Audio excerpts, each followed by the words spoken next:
Good evening, everyone. Welcome to the channel. Before I begin, here are my disclaimers. Today I am going to give you an update about Cooper Standard Holdings Inc. quarterly report. Cooper Standard Holdings Inc. offers a diverse range of businesses and services through its subsidiary. The company's primary products include sealing systems, metal, plastic, or wire carrier seals, rubber, silicone, and plastic sheeting fuel and brake delivery systems, bundles, fuel rail technology, fuel and vapor lines, metallic brake and tank lines, fluid transfer systems, air intake and charge air hoses, brake and clutch hoses, diesel particulate filter and SCR emissions lines, heater and coolant, secondary air and transmission oil cooling hoses. The company also exports rubber, silicone, plastics, and select metals. Its products are primarily used in passenger vehicles and light trucks manufactured by automotive original equipment manufacturers and replacement markets. The stock price surge of Cooper Standard Holdings Inc. Cooper Standard Holdings Inc. NYSE, CPS, stock price has skyrocketed by a staggering 104.33% in the past year, primarily due to a combination of improved financial performance, strategic long-term guidance, new business wins, and positive analyst sentiment.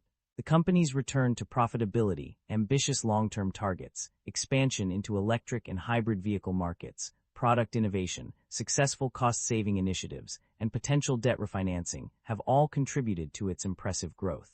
Key drivers behind the stock surge include improved profitability, with earnings growth and a positive outlook for future earnings, as well as strategic targets for revenue growth and EBITDA margin by 2030.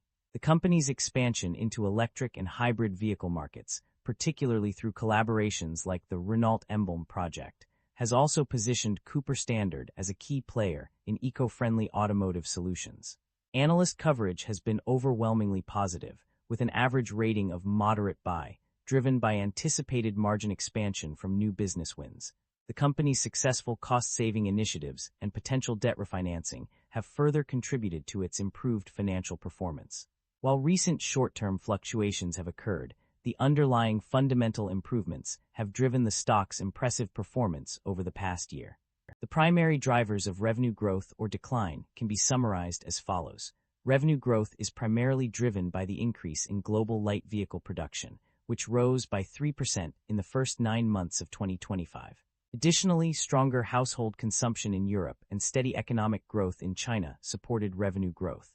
On the other hand, revenue decline is attributed to a modest slowdown in light vehicle production in North America due to rising inventory levels, high interest rates, and geopolitical tensions.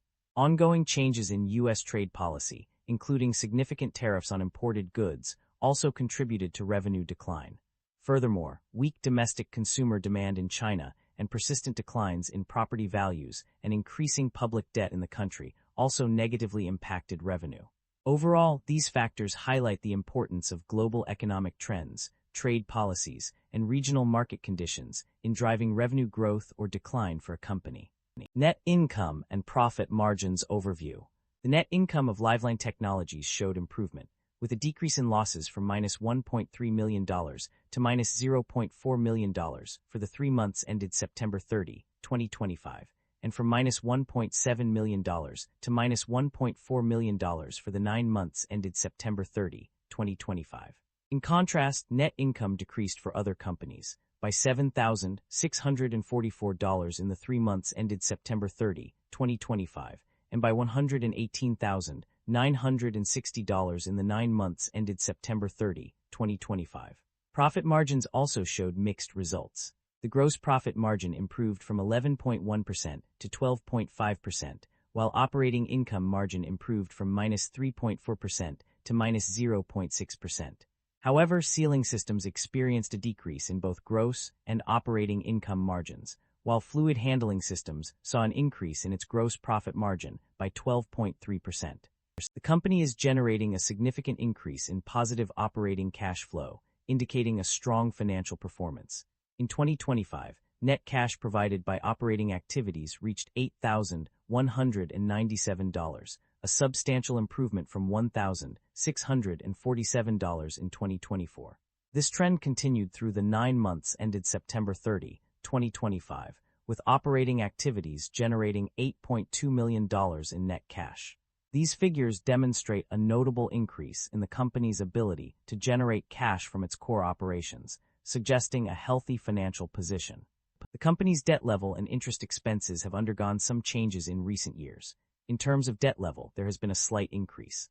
Long-term debt rose by $2,965 from $1,057,839 to $1,059,804 between 2024 and 2025. Similarly, total debt increased from $1,100,267 to $1,103,039 over the same period.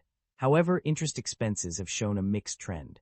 Interest expense, net decreased by $511 from -$29,125 in 2024 to -$28,614 in 2025.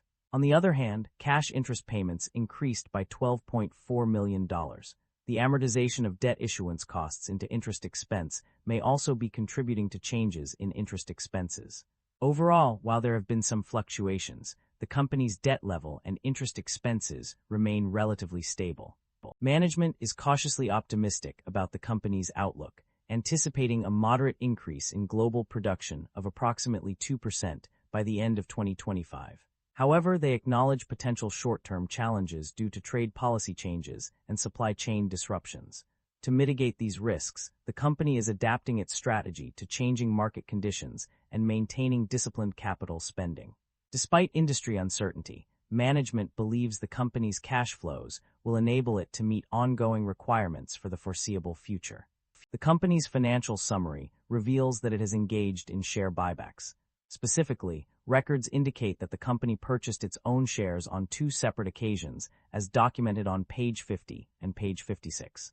However, there is no evidence to suggest that the company has paid dividends to its shareholders during this period. Concerns about inventory buildup and supply chain disruption. There are indications of potential issues with inventory management in the industry. Data from South America shows a 4.2% increase in production over 9 months, which may lead to inventory buildup. Additionally, rising inventory levels in 2024 resulted in a slowdown in light vehicle production. These factors suggest that there could be concerns about inventory buildup and potentially even supply chain disruption if not addressed. That concludes the financial summary for Cooper Standard Holdings Inc. Feel free to comment below, and I will be happy to answer them when possible.